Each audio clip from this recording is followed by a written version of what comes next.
Good morning class. इस video के अंतर्गत हम राजस्थान काश्तकारी अधिनियम के अध्याय 5 का अध्ययन करेंगे, जिसके अंतर्गत हमें समर्पण, परित्याग और भूमि के अवसान से संबंधित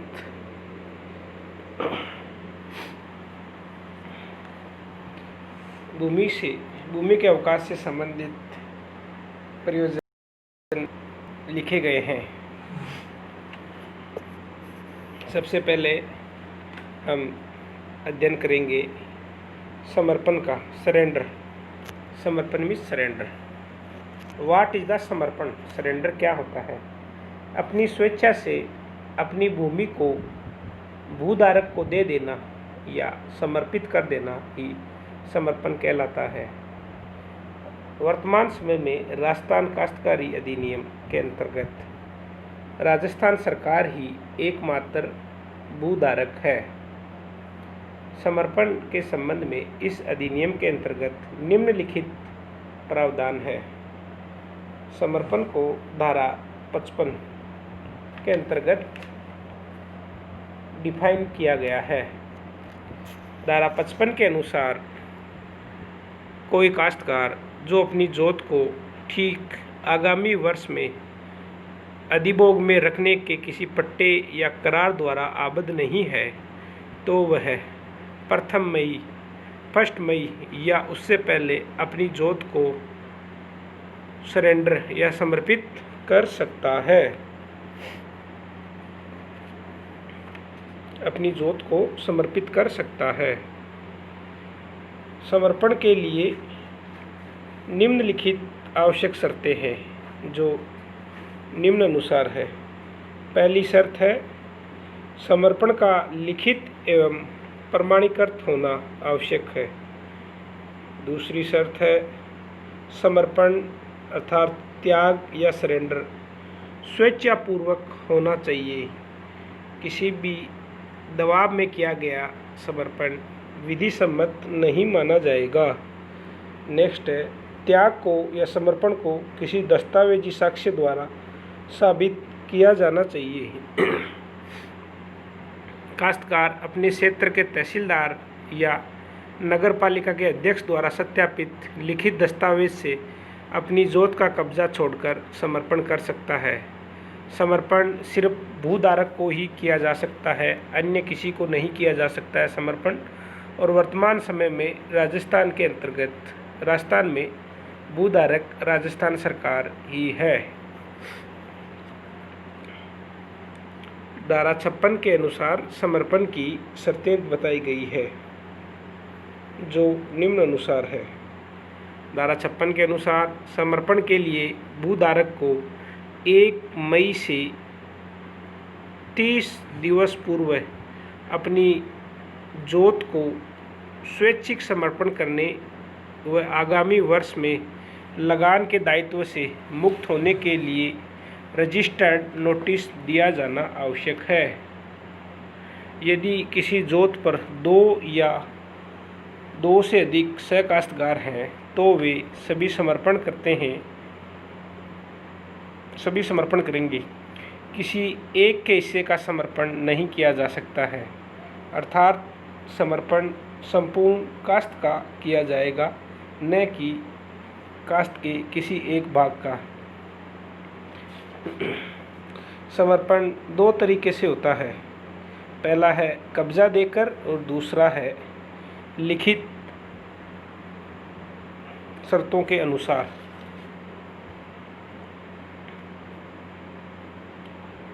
धारा 56 के अनुसार समर्पण से संबंधित कुछ महत्वपूर्ण बातें हैं, जो निम्नानुसार है। जिसमें पहली बात है समर्पण स्वेच्छा से होना चाहिए। दूसरा है समर्पण में कब्जा छोड़ना आवश्यक है। तीसरा है केवल नोटिस देने मात्र से समर्पण नहीं होता है। नेक्स्ट है 1 से अधिक सहभागी होने पर समर्पण सभी सहभागीदारियों की ओर से होना चाहिए। और अंतिम है समर्पण भूमिधारी को होना चाहिए। नेक्स्ट है धारा 57 के अनुसार यदि किसी न्यायालय के डिक्री या आदेश के तहत लगान की वृद्धि कर दी जाए तब काश्तकार किसी भी समय अपने भूधारक को नोटिस देकर समर्पण कर सकता है। इसके लिए 1 मई से 30 दिन पूर्व नोटिस दिया जाना आवश्यक नहीं है।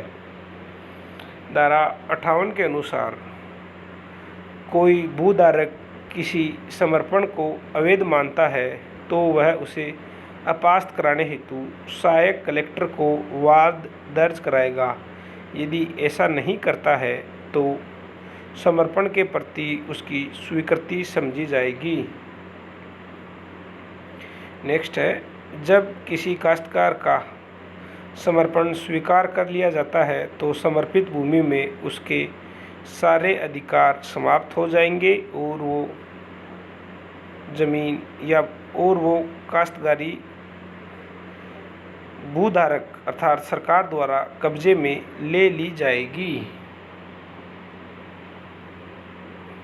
सरकार द्वारा कब्जे में ले ली जाएगी। नेक्स्ट है परित्याग अबैंडमेंट।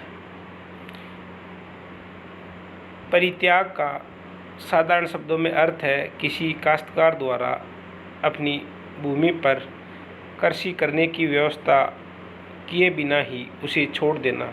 अर्थात राजस्थान काश्तकारी अधिनियम के अंतर्गत दी गई भूमि पर किसी काश्तकार द्वारा स्वेच्छा से काश्त अर्थात कृषि कार्य न करने की इच्छा ही परित्याग मानी गई है। धारा 60 में परित्याग के लिए कुछ आवश्यक शर्तें हैं जो निम्नानुसार है। अभिदारी ने भूमि का पड़ोस छोड़ दिया है। अपनी जोत पर खेती करना अभिदारी द्वारा बंद कर दिया गया है। उसने अर्थात अभिदारी ने ऐसा कोई प्रभारी नियुक्त नहीं किया है जो उस भूमि पर खेती करे और लगान का भुगतान करे। और अगला है जब उसने ऐसा करने का धारा 61 के अनुसार भूधारक को नोटिस नहीं दिया है। नेक्स्ट है यदि काश्तकार ने कोई ऐसा व्यक्ति प्रभारी रखा है जो उसके मरने के बाद उक्त जोत विरासत में प्राप्त करता है या कोई ऐसा व्यक्ति हो जो उसके उत्तराधिकारियों के संरक्षण के रूप में भूमि जोतता है और 7 वर्ष की अवधि तक वह काश्तकार वापस अपनी भूमि जोतना प्रारंभ नहीं करे तो उसकी जोत को परित्याग माना जाएगा और उसके सारे हित उसके उत्तराधिकारियों को न्यायगत अर्थात ट्रांसफ़र हो जाएंगे। यदि काश्तकार द्वारा रखा गया व्यवस्थापक कोई अन्य व्यक्ति है जिसे उसके उत्तराधिकारी में न्यायगत नहीं होते हैं तो ऐसा माना जाएगा कि उसने उक्त भूमि उपपट्टे पर दी है और यदि वह उपपट्टे की निर्धारित अवधि 5 वर्ष पूर्ण होने से पूर्व खेती प्रारंभ न करे तो उसकी जोत को परित्याग माना जाएगा। परित्याग मानी गई भूमि पर कब्जा लेना। इससे पहले हम कुछ केस लॉज पढ़ेंगे, कुछ वाद पढ़ेंगे, जिसमें पहला वाद है धारा 60 के अनुसार जय कुमार बनाम लाधूराम 1961 का वाद है। RRD 167 के वाद में कहा गया कि परित्याग के लिए अति आवश्यक है कि उसने पड़ोस छोड़ दिया हो जो तथा उस भूमि पर कृषि की व्यवस्था नहीं हो। दूसरा केस है गमेरा बनाम लच्छीराम 1966 का वाद है। RRD 46। उपरोक्त वाद में न्यायालय द्वारा कहा गया कि जहां कोई व्यक्ति बंधकदार मोर्गेजी के रूप में किसी भूमि क्षेत्र पर कृषि कार्य कर रहा हो वहां बंधककर्ता की अनुपस्थिति मात्र से यह नहीं माना जाएगा कि उसने उस भूमि का परित्याग कर दिया है। नेक्स्ट केस है हजारी बनाम भंवरलाल 1972 RRD 53 के वाद के अंदर न्यायालय ने यह भी निर्धारित किया कि परित्याग को साबित किया जाना आवश्यक है, मात्र उसकी उपधारणा नहीं की जा सकती। अर्थात परित्याग को न्यायालय में सबूतों के साथ साबित किया जाना आवश्यक है। उपधारणा के माध्यम से परित्याग को विधि मान्य नहीं माना जाएगा। नेक्स्ट सेक्शन है धारा 61, परित्याग मानी गई भूमि पर कब्जा लेना। धारा 61 के अनुसार किसी काश्तकार की भूमि को परित्याग मान लिया जाता है तो उसका कब्जा लेने की प्रक्रिया निम्न अनुसार होगी।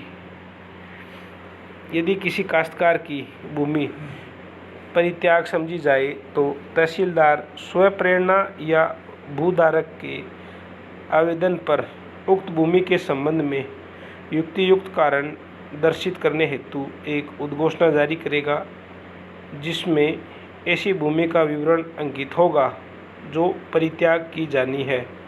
उपरोक्त उद्घोषणा को विधिवत रूप से तालीम एवं प्रकाशित कराया जाएगा। यदि किसी जोत का कब्जा ले लिया जाए तो वह किसी अन्य काश्तकार को पट्टे पर दी जा सकेगी।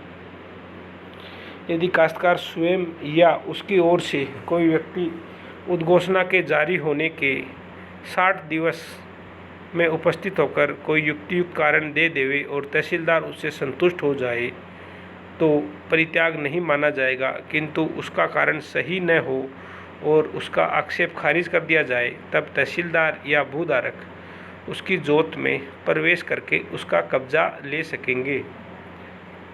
यदि उपरोक्त प्रक्रिया के पालन किए बिना कब्जा ले लिया जाए तो उसे विधि के उल्लंघन के द्वारा बेदखल माना जाएगा।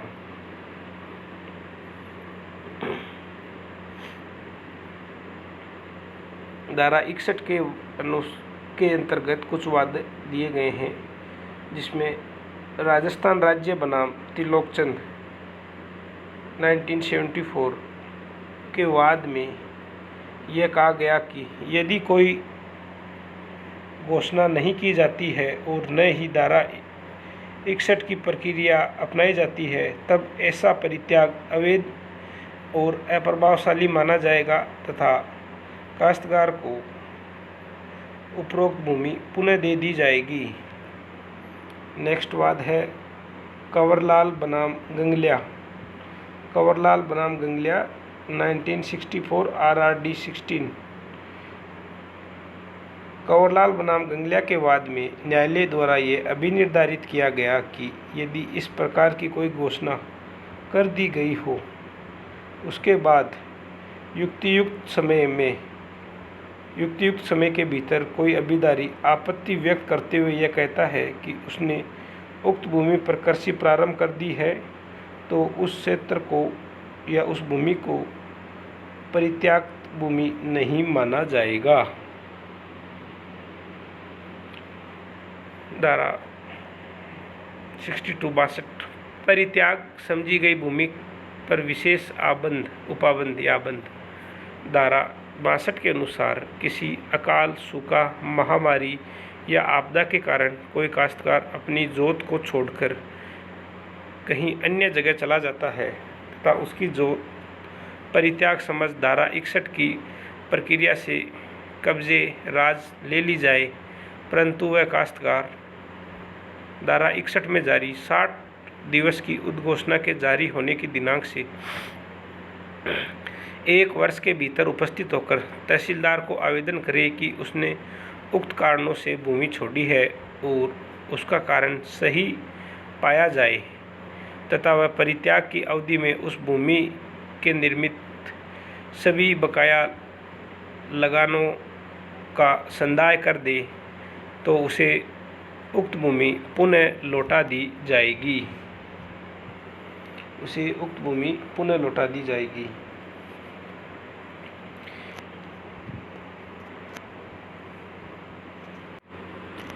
Thank you class. Next class में हम पढ़ेंगे भूमि का अवसान, extinction of land. Thank you.